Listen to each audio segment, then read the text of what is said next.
Fatima international school, जहां आपके बच्चों के ख्वाबों की उड़ान को पंख मिलेंगे। तो देर किस बात की, admissions are open. Please contact Fatima international school, Asar Gali, रोशन दरवाजा रोड, विजयपुर, या कॉन्टैक्ट करें 9148904786। ಕರ್ನಾಟಕ ದಲಿತ ಸಂಘರ್ಷ ಸಮಿತಿ ವಿವಿಧ ಸಂಘಟನೆಗಳ ಮುಖಾಂತರ ಏನು ಈಗಿನ ಕೋಲಾರ ತಾಲೂಕಿನ ನಾಗರದಿನ್ನಿ ಗ್ರಾಮದಲ್ಲಿ 1982ರಲ್ಲಿ ಲ್ಯಾಂಡ್ ಟ್ರಿಬ್ಯುನಲ್ನಲ್ಲಿ ಸರ್ಕಾರ 19 ಕುಟುಂಬಗಳಿಗೆ ಇವತ್ತು ಭೂ ಹಂಚಿಕೆಯನ್ನು ಮಾಡಿತ್ತು.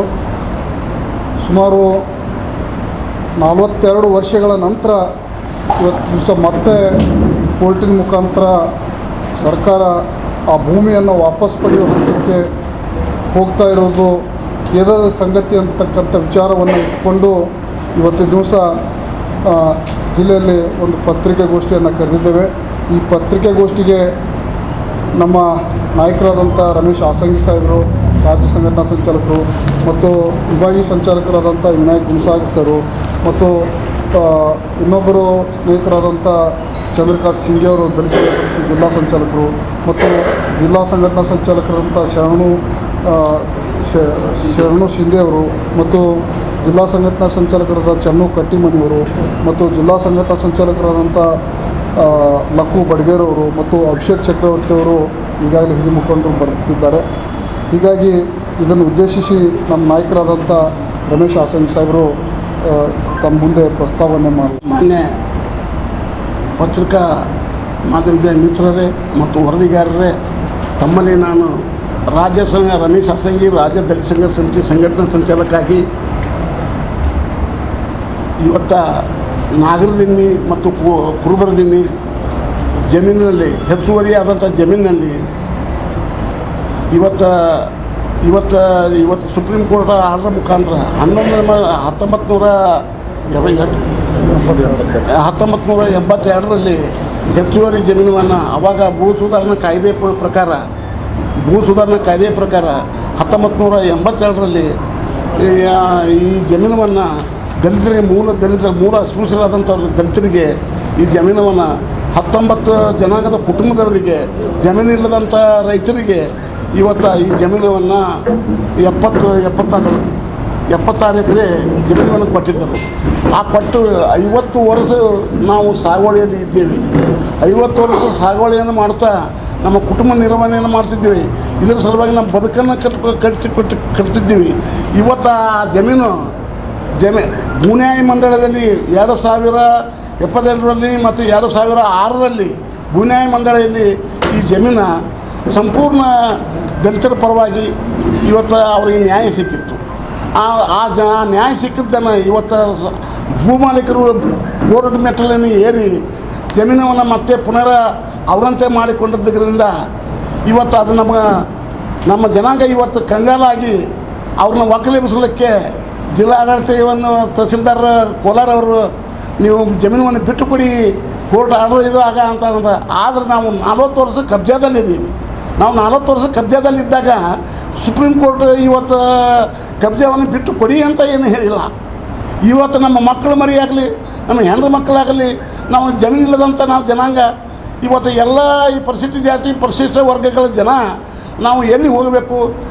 ಇವತ್ತು ಸರ್ಕಾರ ಆದರೂ ಇದನ್ನು ಗಮನ ಸೆಳೆದು ಸುಪ್ರೀಂ ಕೋರ್ಟಿಗೆ ಮನವರಿಕೆಯನ್ನು ಮಾಡಿ ಕೊಡಬೇಕಾಗಿತ್ತು, ಅಥವಾ ಅದಕ್ಕೆ ಪರ್ಯಾಯ ಆದಂಥ ವ್ಯವಸ್ಥೆಯನ್ನು ಈ ಜನಾಂಗಕ್ಕೆ ಜಮೀನನ್ನು ಕೊಡಬೇಕಾಗಿತ್ತು. ಆದರೂ ಸಹಿತವಾಗಿ ರಾಜ್ಯ ಸರ್ಕಾರ ನಮ್ಮನ್ನು ಕಡೆಗಣಿಸಿ ಇವತ್ತು ಒಮ್ಮೆಗೆ ದಿಢೀರ್ನೇ ಒಕ್ಕಲೆ ಎಬ್ಬಿಸುವುದಂದಾಗ ಇದು ಸಂಪೂರ್ಣವನ್ನು ಆಗಿದ್ದನ್ನು ಇವತ್ತು ನಾವು ಕರ್ನಾಟಕದಲ್ಲಿ ವಿವಿಧ ಸಂಘಟನೆಗಳು ಮುಖಂಡರು ಮತ್ತು ದಲಿತ ಸಂಘರ್ಷ ಸಮಿತಿ ವಿವಿಧ ಸಂಘಟನೆ ಎಲ್ಲರ ಕಾರ್ಯಕರ್ತರು ಇವತ್ತು ಕೂಡಿ ಇವತ್ತು ಆ ಮಟ್ಯಾಳ ಮತ್ತು ನಾಗರದಿನ್ನಿ ಗ್ರಾಮದಿಂದ ಮತ್ತು ಕುರುಬರದಿನ್ನಿಯಿಂದ ನಾವು 19 ಕುಟುಂಬದ ಜನಾಂಗಕ್ಕೆ ನ್ಯಾಯ ಕೊಡಿ ಮತ್ತು ನಮಗೆ ಭೂಮಿ ಒಕ್ಕಲು ಎಬ್ಬಿಸಬೇಡಿ, ನಮ್ಮ ಬದುಕನ್ನು ಕಟ್ಟಿಕೊಟ್ಟಿದ್ದೀವಿ. ಸಮಾಜಕ್ಕೆ ನ್ಯಾಯಕ್ಕಾಗಿ ನಾವು ಇವತ್ತು ಹೋರಾಟ ಮಾಡ್ತಿದ್ದೀವಿ. ಇದು ಸಂವಿಧಾನದ ಮೂಲ ಆಶೆಯನ್ನು ಈಡೇರಿಸುವುದಿಲ್ಲ. ಅನ್ನುವಂಥ ಮಾತನ್ನು ಇವತ್ತು ಹೇಳಿ ಇವತ್ತು ನಾನು ಜಿಲ್ಲಾಧಿಕಾರಿಗಳ ಆಫೀಸ್ ಮುಂದೆ ಇವತ್ತು ಧರಣಿ ಸತ್ಯಾಗ್ರಹವನ್ನು ನಾವು ಇನ್ನು ಕೈಗೊಳ್ತಿದ್ದೀವಿ ಮತ್ತು ಕಾಲ್ನಡಿಗೆ ಜಾಥಾಗಳನ್ನು ಮಾಡ್ತಿದ್ದೀವಿ. ಇವತ್ತು ಸಂದರ್ಭ ಬಂದಾಗೂ ಸಹಿತವಾಗಿ ಇವತ್ತು ಬೆಂಗಳೂರು ಚಲೋನು ಸಹಿತವಾಗಿ ಮಾನ್ಯ ಮುಖ್ಯಮಂತ್ರಿ ಮುಂದೆ, ಕಂದಾಯ ಸಚಿವರ ಮುಂದೆ, ಸಮಾಜ ಕಲ್ಯಾಣ ಸಚಿವರ ಮುಂದೆ ಈ ಹೋರಾಟವನ್ನು ಎತ್ತಿಕೊಳ್ತೀವಿ. ನಮ್ಮ ಜನರಿಗೆ ನಾವು ಇವತ್ತು ಯಾವ ತ್ಯಾಗಕ್ಕಾದರೂ ನಾವು ಸಿದ್ಧಿದ್ದೀವಿ. ಇವತ್ತು ನಮ್ಮ ಜನರಿಗೆ ಒಕ್ಕಲು ಎಬ್ಬಿಸಲಾರಂತೆ ನೋಡ್ತಿದ್ದೀವಿ. ಇಲ್ಲ ಇದರ ಪರ್ಯಾಯ ವ್ಯವಸ್ಥೆಯನ್ನು ಮಾಡಿಕೊಡಿ, ಅದರ ಪರ್ಯಾಯ ವ್ಯವಸ್ಥೆಯನ್ನು ಮಾಡಿಕೊಟ್ಟರೆ ಜಮೀನನ್ನು ಕೊಡಿ. ಇಲ್ದಕ್ಕೆ ಇಲ್ಲಿ ಒಮ್ಮಲಿಗೆ ದಿನನೇ ಅವ್ರನ್ನ ಅವ್ರ ಮಕ್ಕಳು ಅವರ ಬದುಕು, ಅವ್ರ ಹೆಣ್ಣರು, ಅವರು ಎಲ್ಲ 19 ಕುಟುಂಬಗಳು ಉಪವಾಸದಲ್ಲಿ ಬೀಳ್ತಾ ಇದ್ದಾವೆ. ಇದೆಂಥ ಇವು ನ್ಯಾಯ? ಸರ್ಕಾರ ಒಮ್ಮೆ ಆದರೂ ಇವತ್ತು ಸುಪ್ರೀಂ ಕೋರ್ಟಕ್ಕೆ ಪುನರ್ವಿಮರ್ಶೆ ಸಲುವಾಗಿ ಅರ್ಜಿಯನ್ನು ಹಾಕಬೇಕಾಗಿತ್ತು. ಅದನ್ನು ಸಹಿತ ಸರ್ಕಾರ ಕೇಳಿಲ್ಲ. ಅದಕ್ಕೆ ನಾವು ಇನ್ನೇನು ಸುಪ್ರೀಂ ಕೋರ್ಟ್ ಆರ್ಡರ್ನ ಆಜ್ಞೆಯನ್ನು ನಾವು ಪಾಲಿಸ್ತಾ ಇದ್ದೇವೆ. ಅದ್ರ ಬಗ್ಗೆ ಏನು ಗೌರವ ಕೊಡ್ತಿದ್ದೀವಿ, ನ್ಯಾಯಾಲಯಕ್ಕೆ ಗೌರವ ಕೊಡ್ತಿದ್ದೀವಿ. ಅದರ ಏನು ಎರಡು ಮಾತಿಲ್ಲ. ಆದರೆ ಇವತ್ತು ನಮಗೆ ಪರ್ಯಾಯ ವ್ಯವಸ್ಥೆ ಸರ್ಕಾರ ಮಾಡಬೇಕು. ನಾವು ಒಕ್ಕಲು ಎಬ್ಬಿಸಲು ಎಲ್ಲಿ ತನಕ ನಮಗೆ ಜಮೀನನ್ನು ಕೊಡೋದಿಲ್ಲ, ಎಲ್ಲಿ ತನಕ ನಮಗೆ ಪರ್ಯಾಯ ವ್ಯವಸ್ಥೆಯನ್ನು ಮಾಡಿಕೊಡೋದಿಲ್ಲ. ನಮ್ಮ ಜನಾಂಗ ಒಂದು ಹೊತ್ತು ಉಪವಾಸ ವನವಾಸ ಬಿಡ್ತಿದ್ವಿ. ಇವತ್ತು 40 ವರ್ಷ ಇದ್ದರೂ ಇದ್ರಾಗ ಈ ಜಮೀನಲ್ಲಿ ಇದ್ದವರು ಯಾರೂ ಒಬ್ಬರು ಮಕ್ಕಳು DC ಆಗಿಲ್ಲ, AC ಆಗಿಲ್ಲ, ಡಾಕ್ಟ್ರ್ ಆಗಿಲ್ಲ, ಯಾರೂ ಏನೂ ಆಗಿಲ್ಲ. 40 ವರ್ಷ. ಈ 40 ವರ್ಷಕ್ಕೆ ಕಬ್ಜೆ ಮಾಮೂಲಿ ದಿಢೀರ್ನ ಬಿಟ್ಟು ಕೊಡುವಂತ ಹೇಳೋದು ಇವತ್ತು ಜಿಲ್ಲಾ ಆಡಳಿತದ ತಪ್ಪಿದೆ. ಅದಕ್ಕೆ ಇದು ಮನವರಿಕೆ ಮಾಡಿಕೊಟ್ಟು ನಮ್ಮ ಹೋರಾಟದ ಕಿಚ್ಚನ್ನು ಒಂದು ಹಂತವಾಗಿ ನಮ್ಮ ಹೋರಾಟದ ಕಿಚ್ಚನ್ನು ನಾವು ಬಿಡೋದಿಲ್ಲ. ಕಾಲು ಜಾಥಾನು ಮಾಡ್ತಿದ್ದೀವಿ, ಬೆಂಗಳೂರು ಚಲೋನು ಅಂತಿದ್ದೀವಿ. ಮತ್ತು ಯಾವ ತ್ಯಾಗಕ್ಕಾದರೂ ಇವತ್ತು ಪ್ರಾಣವನ್ನು ಕೊಟ್ಟಾದರೂ ಸಮಾಜಕ್ಕೆ ನ್ಯಾಯವನ್ನು ಪಡಿತಿದ್ದೇವೆ, ಸೋಷಿಯಲ್ ಜಸ್ಟಿಸ್ ಪಡಿತಿದ್ದೇವೆ. ಸಂವಿಧಾನದ ವಿರುದ್ಧ ದಲಿತ ವಿರೋಧಿ ಚಟುವಟಿಕೆಯನ್ನು ಸರ್ಕಾರ ಮಾಡಬಾರ್ದು ಅನ್ನುವಂಥದ್ದನ್ನು ಕಡಾಖಂಡಿತವಾಗಿ ಹೇಳ್ತಾ ಇದ್ದೀವಿ ಇವತ್ತು. ಅದಕ್ಕಾಗಿ ಈ ಜಮೀನದ ಮಾನ್ಯ ಪತ್ರಕರ್ತರು ತಾವೆಲ್ಲ ನಮ್ಮ ಪರವಾಗಿ ಇದನ್ನು ಒಂದು ದೊಡ್ಡ ಹ್ಯಾಲಿಟ್ ಮಾಡಿ ನಮಗೂ ಸಹಿತ ನಮ್ಮ ಜೊತೆಗೆ ಸಮಾಜಕ್ಕೆ ನ್ಯಾಯದ ಪರವಾಗಿ ನೀವು ಎಲ್ಲರೂ ಎದುರಿಸೇಳೆ ನಮಗೂ ಅನ್ನಿಸಿ ನಿಮಗೆ ವಿನಂತಿ ಮಾಡ್ಕೊತಿದ್ದೀವಿ. ಅದಕ್ಕೆ ಈ ಹಂತ ಇಲ್ಲಿ ಬಂದಂಥ ಇದನ್ನು ತಾವು ಪರಿಗಣಿಸಿ ಇದನ್ನು ಒಂದು ಮೇನ್ ಹೈಲೈಟ್ದಲ್ಲಿ ಮಾಡಿ ಸರ್ಕಾರದ ಗಮನ ಸೆಳೆದು, ಜಿಲ್ಲಾ ಆಡಳಿತದ ಗಮನ ಸೆಳೆದು ತಾವು ಪತ್ರಿಕೆಯಲ್ಲಿ ಹಾಕಿ ನಮಗೆ ನೀವು ಸಹಿತ ನಮ್ಮ ಜೊತೆಗೆ ಇರ್ತೀರಿ ಅಂತ ಹೇಳಿ ತಮ್ಮಲ್ಲಿ ಮನವಿ ಮಾಡ್ಕೊಂಡು ನಾನು ಒಂದೆರಡು ಮಾತುಗಳನ್ನು ನಾನು ಮುಗಿಸ್ತೀನಿ. ಜೈ ಭೀಮ್, ಜೈ ಕರ್ನಾಟಕ. ಆತ್ಮೀಯ ಪತ್ರಿಕಾ ಮಾಧ್ಯಮದವರಿಗೆ ಸ್ವಾಗತಿಸುತ್ತಾ, ಇವತ್ತು ಬಿಜಾಪುರ ಜಿಲ್ಲೆಯ ಬಾಗೇವಾಡಿ ತಾಲೂಕಿನ ಮತ್ತು ಈಗಿನ ಕೋಲಾರ ತಾಲೂಕಿನ ಹಲವಾರು ಬಡ ಭೂಹೀನ ರೈತರ ಒಂದು ಜಮೀನನ್ನು ತಾಲೂಕು ಆಡಳಿತ ಮತ್ತು ಜಿಲ್ಲಾ ಆಡಳಿತಗಳನ್ನು ವಶಪಡಿಸಿಕೊಳ್ಳುವ ಹುನ್ನಾರವನ್ನು ಖಂಡಿಸಿ ದಲಿತ ಸಂಘರ್ಷ ಸಮಿತಿಯ ಸಂಘಟನೆಗಳು ಏನು ನಾಗರ ದಿನಿಯಲ್ಲಿ ಮತ್ತು ಕುರುಬ ದಿನಿಯಲ್ಲಿ ಏನು 19 ಬಡ ಕುಟುಂಬಗಳ ಒಂದು ದೌರ್ಜನ್ಯ ಆದೇಶವನ್ನು ವಿರೋಧವಾಗಿ ದಿನಾಂಕ ಈ ಒಂದು ಮಾನ್ಯ ಜಿಲ್ಲಾಧಿಕಾರಿಗಳು ತಕ್ಷಣ ಈ ಪತ್ರಿಕೆಯ ಮುಖಾಂತರ ಆ ಆದೇಶವನ್ನು ಸರ್ಕಾರಕ್ಕೆ ಕಳಿಸಿ ಸರ್ಕಾರದಲ್ಲಿ ಉನ್ನತ ಒಂದು ಸಮಿತಿ ಮಾಡಿ ಆ ಸಮಿತಿಯ ಮುಖಾಂತರ ಮತ್ತೆ ಸುಪ್ರೀಂ ಕೋರ್ಟಿಗೆ ಚಾಲೆಂಜ್ ಮಾಡಬೇಕಂತೇಳಿ ಕೂಡ ನಾವು ಇವತ್ತು ದಲಿತ ಸಂಘರ್ಷ ಸಮಿತಿ ಇವತ್ತು ಬಿಜಾಪುರ ಜಿಲ್ಲೆಯಿಂದ ಅಗ್ರಪುರ ಕೊಡಿಸ್ತಾ ಇದೆ. ಹಾಗಾಗಿ ಇವತ್ತು ಒಂದು ವೇಳೆ ಆಗದೇ ಇದ್ದಲ್ಲಿ ನಾಳೆ ದಿನಾಂಕ ಜೂನ್ 7ರಂದು ಅಲ್ಲಿ ನ್ಯಾಯಕ್ಕಾಗಿ ಕಾಲ್ನಡಿಗೆ ಮುಖಾಂತರ ಮತ್ತು ಒಂದು ಜಾಥಾ ಮುಖಾಂತರ ಜಿಲ್ಲಾ ಅಧಿಕಾರಿಗಳ ಕಾರ್ಯಾಲಯದ ಎದುರು ಉಪವಾಸ ಸತ್ಯಾಗ್ರಹವನ್ನು ಹಮ್ಮಿಕೊಳ್ಳಲು ದಲಿತ ಸಂಘಟನೆಗಳನ್ನು ಇವತ್ತು ಎಲ್ಲ ಚಿಂತಕರು ಮತ್ತು ಹಿರಿಯರು ಒಂದು ಒಳ್ಳೆಯ ನಿರ್ಧಾರಗಳು ಕೂಡ ಇದು ತೊಂದರ. ಅದಕ್ಕಾಗಿ ನಾವೆಲ್ಲ ದಲಿತ ಸಂಘಟನೆಗಳು ಒಕ್ಕಟ್ಟಿನಿಂದ ಹೇಗೆ ಹೇಳದಂತೆ ಜೀವ ಬಿಡ್ತೇವೆ ಭೂಮಿ ಬಿಡಲ್ಲ ಅನ್ನುವ ಮಾತು ಸರ್ಕಾರಕ್ಕೆ ಎಚ್ಚರಿಕೆ ಕೊಡುತ್ತಾ ನಾವು 7ನೇ ತಾರೀಕಿನಂದು ಪ್ರಾರಂಭ ಮಾಡ್ತೇವಂತ ಪತ್ರಿಕೆ ಮುಖಾಂತರ ಜಿಲ್ಲಾ ಅಧಿಕಾರಿಗಳಿಗೆ ನಾವು ಎಚ್ಚರಿಕೆ ಕೂಡ ಕೊಡ್ತಾ ಇದ್ದೀವಿ ಅಂತ ಹೇಳ್ತಾ ಇದ್ದೇವೆ. ದೃಶ್ಯ ಮಾಧ್ಯಮದ ಎಲ್ಲ ನನ್ನ ವಿಚಾರವಂತ ಬಂಧುಗಳಿಗೆ ಡಾಕ್ಟರ್ ಬಾಬಾ ಸಾಹೇಬ್ ಅಂಬೇಡ್ಕರ್ ಅವರ ಸಂವಿಧಾನದ ಶುಭಾಶಯಗಳನ್ನು ತಿಳಿಸುತ್ತಾ, ಭಾರತ ದೇಶದಲ್ಲಿ ಸಂವಿಧಾನ ರಚನೆಯಾಗಿ ಅನೇಕ ಕಾನೂನುಗಳನ್ನು ಜಾರಿಗೆ ತಂದ ನಂತರ ಶಾಸನಗಳನ್ನು ರೂಪಿಸುವಂಥ ಸರ್ಕಾರಗಳು ಒಂದು ಕಡೆ ಕಾನೂನನ್ನು ಮಾಡಿ ಇನ್ನೊಂದು ಕಡೆ ದಲಿತರನ್ನು, ಪರಿಶಿಷ್ಟ ಪಂಗಡದವರನ್ನು, ಬುಡಕಟ್ಟು ಜನಾಂಗದವರನ್ನು ಹಿಮ್ಮೆಟ್ಟಿಸುವಂಥ ವ್ಯವಸ್ಥೆ ನಮ್ಮ ದೇಶದಲ್ಲಿ ನಡೀತಾ ಇದೆ. ಸುಮಾರು 45 ವರ್ಷಗಳಿಂದ ವಿಜಯಪುರ ಜಿಲ್ಲೆಯ ಸಾಮಾಜಿಕ ಕ್ರಾಂತಿಯ ಸಮಾನತೆಯ ಬಸವನಾಡಿನಲ್ಲಿ ದಲಿತರಿಗೆ ಸರ್ಕಾರವೇ ಆದೇಶ ಮಾಡಿರ್ತಕ್ಕಂಥ ಹೆಚ್ಚುವರಿ ಜಮೀನಿನ ಮಾನದಂಡಗಳು ಏನು ಅಂತೇಳಿ ಕೇಳಲಿಕ್ಕೆ ನಾನು ಪತ್ರಿಕಾ ಮತ್ತು ದೃಶ್ಯ ಮಾಧ್ಯಮದ ಮಿತ್ರರಲ್ಲಿ ವಿನಂತಿ ಮಾಡಿಕೊಳ್ತೇನೆ. 82ರಲ್ಲಿ ಏನು ಸರ್ಕಾರ ಭೂಮಿ ಇಲ್ಲದವನಿಗೆ ಭೂಮಿಯನ್ನು ಕೊಡಬೇಕಂಥೇಳಿ ಕಾನೂನನ್ನು ದೇವರಾಜ ಅರಸು ಅವರು ಮಾಡಿದ್ರು, ಉಳುವವನೇ ಭೂ ಒಡೆ ಅಂಥೇಳಿ. ಅದು ಭೂನ್ಯಾಯ ಮಂಡಳಿ ಅಂಥೇಳಿ ಹೈಕೋರ್ಟಿಗಾಗಲಿ, ಸುಪ್ರೀಂ ಕೋರ್ಟಿಗಾಗಲಿ, ಜಿಲ್ಲಾ ನ್ಯಾಯಾಲಯಕ್ಕಾಗಲಿ ಯಾವುದೇ ಅಧಿಕಾರವನ್ನು ಭೂ ಮಂಡಳಿಯ ಆದೇಶಗಳನ್ನು ತಿರುಚುವಂಥ, ಅದನ್ನು ಅನುಮೋದಿಸುವಂಥ, ವಿಸರ್ಜಿಸುವಂಥ ಅಧಿಕಾರಗಳು ನ್ಯಾಯಾಲಯದ ವ್ಯಾಪ್ತಿಯಲ್ಲಿ ಇಲ್ಲದೇ ಇರತಕ್ಕಂಥ ಒಂದು ದೊಡ್ಡ ಕ್ರಾಂತಿಕಾರಿ ಕಾನೂನನ್ನು ದೇವರಾಜ ಅರಸು ಅವರು ಮಾಡಿದ್ರು.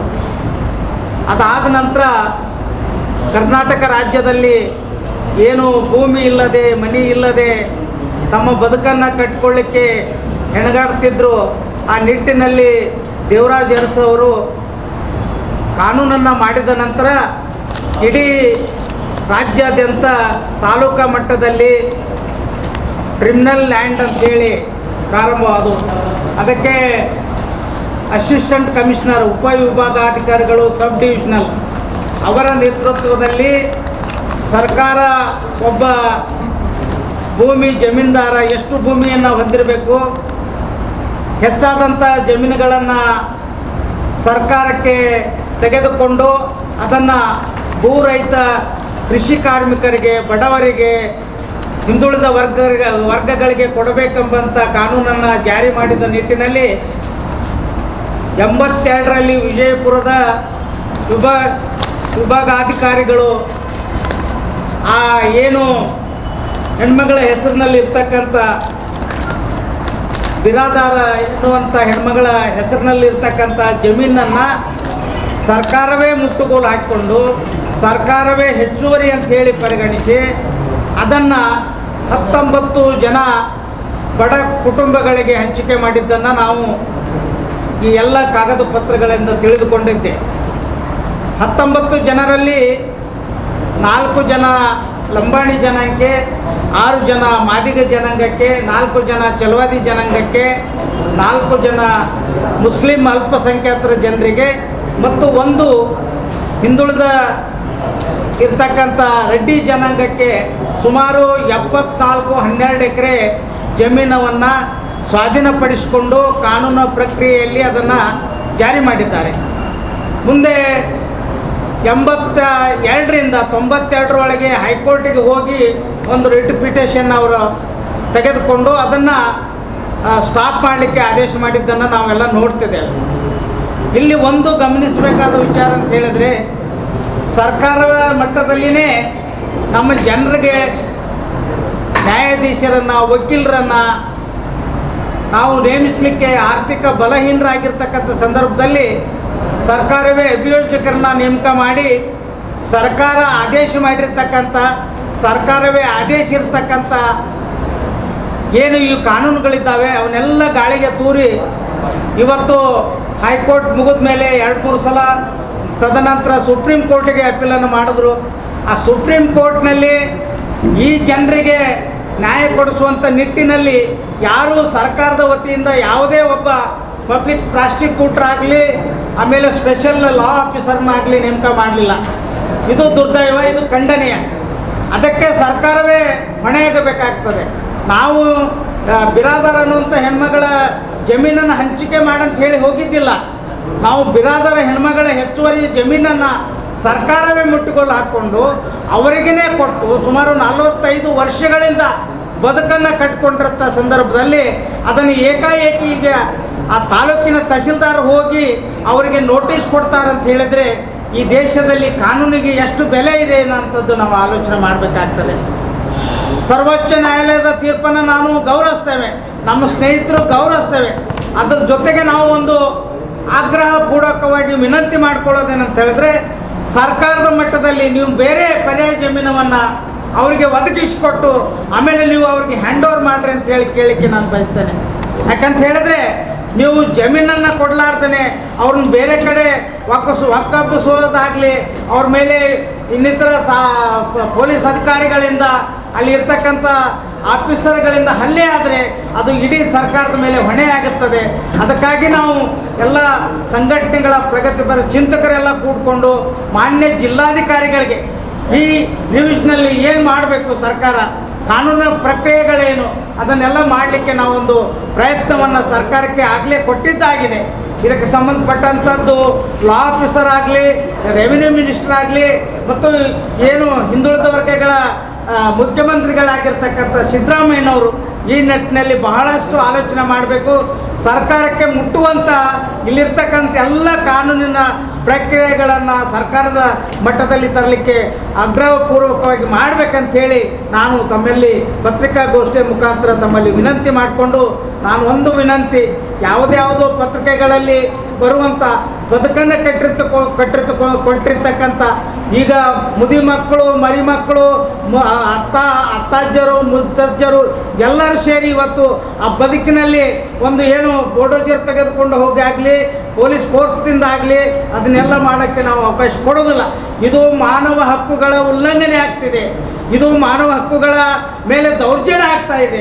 ಇದು ಸರ್ಕಾರವೇ ನೇಮಿಸಿರ್ತಕ್ಕಂಥ, ಸರ್ಕಾರವೇ ಪ್ರತಿನಿಧಿಸಲ್ಪಟ್ಟಂಥ ಸಬ್ ಡಿವಿಷನಲ್ ಮ್ಯಾಜಿಸ್ಟ್ರೇಟರಿಂದ ಇವತ್ತು ಮತ್ತೆ ಅದು ಪುನಃ ನಮಗೆ ಆಗ್ತದೆ ಅಂತ ಹೇಳಿದರೆ, ನಾವು ಸಂವಿಧಾನವನ್ನು ಅರ್ಥ ಮಾಡ್ಕೊಂಡಿದ್ದೇವೆ, ಸಂವಿಧಾನವನ್ನು ಓದಿಕೊಂಡಿದ್ದೇವೆ. ಈ ಸಂವಿಧಾನಕ್ಕೆ ನ್ಯಾಯ ಸಿಗಬೇಕು.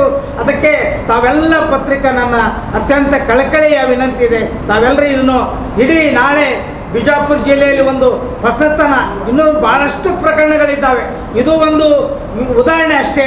ಇಂಥ ಸಾವಿರಾರು ಪ್ರಕರಣಗಳು ಭೂ ಮಾಲೀಕರು, ಭೂ ಜಮೀನ್ದಾರರು ಮತ್ತು ಪಾಳೆಗಾರ ಮಾಡುವಂಥ ಏನು ದೊಡ್ಡ ದೊಡ್ಡ ಕುಳಗಳಿದ್ದಾವೆ ಎಲ್ಲನೂ ಲೂಟಿ ಮಾಡಿರ್ತಾರೆ. ಅದು ಎಲ್ಲಿನೂ ಬರೋದಿಲ್ಲ. ಕೇವಲ ದಲಿತರು ಮತ್ತು ಶೋಷಿತರು ಏನು ಬಲಹೀನರಾಗಿರ್ತಕ್ಕ ಅಂಥವರ ಮೇಲೆ ಕಾನೂನುಗಳನ್ನು ಪ್ರಯೋಗ ಮಾಡ್ತಾ ಇದ್ದಾರೆ ಅಂತ ಹೇಳಿದ್ರೆ ಇದನ್ನು ನಾವು ಒಪ್ಪಲಿಕ್ಕೆ ಸಾಧ್ಯ ಇಲ್ಲ. ಆ ನಿಟ್ಟಿನಲ್ಲಿ ಎಲ್ಲ ಚಿಂತಕರು ಕೂಡಿ ನಾವು ಇದಕ್ಕೆ ಒಂದು ಜಿಲ್ಲೆಯಲ್ಲಿ ಬಸವನಾಡಿನಲ್ಲಿ ಒಂದು ಹೊಸ ಕ್ರಾಂತಿಯನ್ನು ಮಾಡಲಿಕ್ಕೆ ನಾವೆಲ್ಲ ಆಲೋಚನೆ ಮಾಡಿದ್ದೇವೆ. ಅದಕ್ಕೆ ತಮ್ಮಲ್ಲಿ ವಿನಂತಿ ಮಾಡಿಕೊಂಡು ತಮ್ಮೆಲ್ಲ ಪತ್ರಿಕಾ ಬಂಧುಗಳು ನಾಳಿನ ದಿನದಲ್ಲಿ ಒಂದು ಹೊಸ ಚೈತನ್ಯವನ್ನು ಮೂಡುವಂಥ ಪತ್ರಿಕೆ ವರದಿ ತಮ್ಮಿಂದ ನಿರೀಕ್ಷಿಸಿ ನನಗೆ ಇಲ್ಲಿ ಮಾತಾಡಲಿಕ್ಕೆ ಕೊಟ್ಟಂಥ ಎಲ್ಲ ಸಂಘಟಕರಿಗೆ ನನ್ನ ಜೈಮಿ ವಂದನೆಗಳನ್ನು ಸಲ್ಲಿಸ್ತೇನೆ. ಜೈ ಭಾರತ್, ಜೈ ಭೀಮ್. इकरा पीयू साइंस कॉलेज में बॉयज एंड गर्ल्स के लिए एडमिशन की हुई शुरुआत। बीजापुर शहर के एक बेहतरीन एजुकेशनल इंस्टीट्यूशंस में से एक इकरा पीयू साइंस कॉलेज में आपके बच्चों के उज्जवल भविष्य को संवारने के लिए क्वालिफाइड और एक्सपीरियंस टीचर्स की बेहतरीन टीम के साथ well equipped laboratories, stamp lab, playground के साथ साथ PCMB और नीट एग्जाम्स के लिए बेहतरीन ऑफर भी मौजूद है। तो देर किस बात की, इकरा पीयू साइंस कॉलेज में एडमिशन के लिए नीचे दिए गए पते पर कांटेक्ट करें। Fatima campus, BSNL quarters road, near Mangoli base, Bijapur. नीचे दिए गए नंबरों पर कॉल करके आप अपने बच्चों के अच्छे फ्यूचर के लिए एक बेहतरीन प्लान तैयार कर सकते हैं। जुड़े रहिएगा आपके अपने चैनल बीजापुर समय के साथ।